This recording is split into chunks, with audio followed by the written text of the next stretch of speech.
Hi friends, ఈరోజు మా ఇంటి స్పెషల్ మేకతిల్లి కర్రీ. అదేనండి, ఈరోజు సండే కదా, సండే స్పెషల్ వచ్చి మేకతిల్లి కర్రీ. ఎప్పుడు చూసినా ఫిష్ కర్రీస్ తప్ప ఇంకా చికెన్ మటన్ ఈ మేడం ఛానల్లో పెట్టరా అని మీరు అనుకుంటారు కదా. అందుకని ఈరోజు మేకతిల్లి తీసుకొచ్చి మీకోసం కర్రీ చేసి యూట్యూబ్లో అప్లోడ్ చేస్తున్నాను. అంటే మీకోసం అంటే అది మీ వరకు రాదనుకోండి, నా స్టైల్లో మీరు చేస్తే నేను చేసిన కర్రీ మీ ఇంట్లో ఉన్నట్లే. ఈ తిల్లి అన్ని చోట్ల దొరకదండి. ఇది ఎక్కువ బాలింతరాలు తింటారు. ఇది తినడం వల్ల ఎందుకు మరి అది బలం అని ఏంటో తెలియదు, కానీ ఎక్కువ శాతం బాలింతరాలకే పెడతారు. అందులో నాకు ఫ్యాన్స్ ఎక్కువ కదండి. బాగా ఫ్యాన్స్ అంటే మరో విధంగా అనుకోకండి, మటన్ అమ్మేవాడు మా తమ్ముడే. అంటే 8 ఇయర్స్ నుంచి వాడి దగ్గర మటన్ తీసుకుంటున్నాను. తిల్లి అనేది దాచేసి వెంటనే నాకు కాల్ చేసేస్తాడు, అక్క వచ్చి పట్టుకెళ్ళని. ఏదైనా పనిలో ఉండి నేను మటన్ షాప్కి వెళ్ళకపోతే కనుక పక్కనే ఆటో స్టాండ్ వాళ్ళు ఉంటారండి. వాళ్ళంతా మటన్ షాప్ పక్కనే కూర్చుంటారు. వాళ్ళు అడుగుతారంట, మీ అక్క ఈరోజు ఢిల్లీకి రాలేదా, వేరే వాళ్ళకి ఇచ్చేసావని. ఈ విషయం మీకు ఎలా తెలుసు అని మీరు అనుకుంటున్నారు కదా. నేను మొన్న మటన్ షాప్కి వెళ్ళి మటన్ తీసుకుంటుంటే ఒక ఆటో ఆయన వచ్చి, మేడం మీరు ఢిల్లీ పట్టుకెళ్ళడానికి వచ్చారు కదా అంటున్నారు.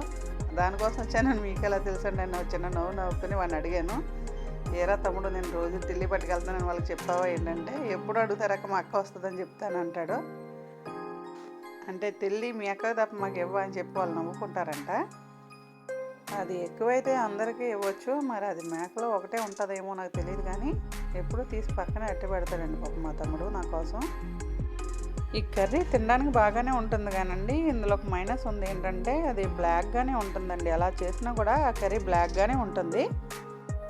కర్రీ బ్లాక్గా ఉంది కదా, టేస్ట్ బాగోదని మాత్రం అనుకోకుండా ఈ టేస్ట్ మట్టుకు అదిరిపోయిద్ది.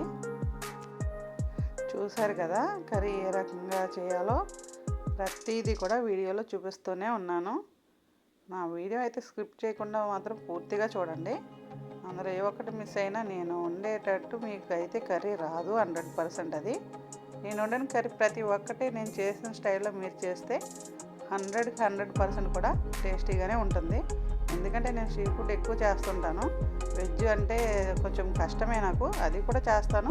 కాకపోతే మరీ అంత బ్యాడ్గా అయితే ఉండదు, ఏదో కొంచెం మధ్యలో అయితే ఉంటుంది. కాకపోతే సీ ఫుడ్స్ అనేవి నా ఛానల్లో ప్రతి ఒక్కటి పెడుతూ ఉంటాను, మీరు దాన్ని ఫాలో అవుతుండండి. చూసారు కదా వీడియోలో నేను కర్రీ చాలా సమయం తీసుకుంటానండి. కర్రీ చేయడానికి మీడియం ఫ్లేమ్లోనే కుకింగ్ చేస్తుంటాను మ్యాక్సిమం. హై ఫ్లేమ్లో పెట్టేసి పెద్దగా వెంటనే కుకింగ్ చేసేస్తే అది అంత టేస్టీగా ఉండదండి. ఆయిల్ అయితే పైకి వచ్చింది. ఇది కర్రీ కన్నా పికిల్ పిలవడం బాగుంటుందేమో, గ్రేవీ అలానే ఉంటుంది, చాలా టేస్టీగా ఉంటుందని మీరు కూడా ట్రై చేయండి. అంటే బ్లాక్గా ఉంటుందని ఇష్టపడేవారు కొంతమంది, కాకపోతే టేస్ట్ చేస్తే మీకు కూడా తినాలనిపిస్తుంది. ఫ్యామిలీ మొత్తం తినాలంటే ఒక 4 మేకలను కోసి 4 టిల్లీలు తెస్తేనే కానీ అది సరిపోదేమో నాకు తెలిసి. ఇది చాలా కాస్ట్ ఉంటుందండి. పోనీ ఎంత కాస్ట్ ఉన్నా అది కొనుక్కుందామన్నా కూడా అది చెప్పాను కదండి, అది ఒకటో రెండో ఉంటుంది మటన్ అమ్మే వాళ్ళ దగ్గర. మీ ఏరియాలో కానీ దొరికితే మీరు కూడా ఖచ్చితంగా ట్రై చేయండి. చూసారు కదా, నా కర్రీ కనుక నచ్చినట్లయితే లైక్ చేయండి ప్లీజ్. అదేవిధంగా నా ఛానల్ సబ్స్క్రైబ్ చేసుకోండి, నా ఛానల్ ఫాలో అవ్వండి. మీ ఫ్రెండ్స్ అండ్ ఫ్యామిలీ మెంబర్స్ కూడా షేర్ చేసి సబ్స్క్రైబ్ చేయించండి ప్లీజ్. ఎందుకంటే ఫస్ట్ టైము ఈ కుకింగ్ వీడియోస్ పెడుతున్నాను కదా. మీకు ఏదైనా వీడియో కావాలి అన్నా కూడా కామెంట్ రూపంలో మీరు అడగచ్చు. అలా అని చెప్పి బ్యాడ్గా కామెంట్ చేయొద్దండి, ఎందుకంటే నేను ఆల్రెడీ మొన్న ఒక విషయంలో హర్ట్ అయ్యాను బాగా. ఆ విషయం కూడా మీకు వేరే వీడియోలో చెప్పాను. ఎంకరేజ్ చేయకపోయినా పర్వాలేదు, కానీ డిస్కరేజ్ మాత్రం చేయొద్దండి దయచేసి. నా కష్టాన్ని అర్థం చేసుకుని ఒక లైక్ కొట్టండి ప్లీజ్.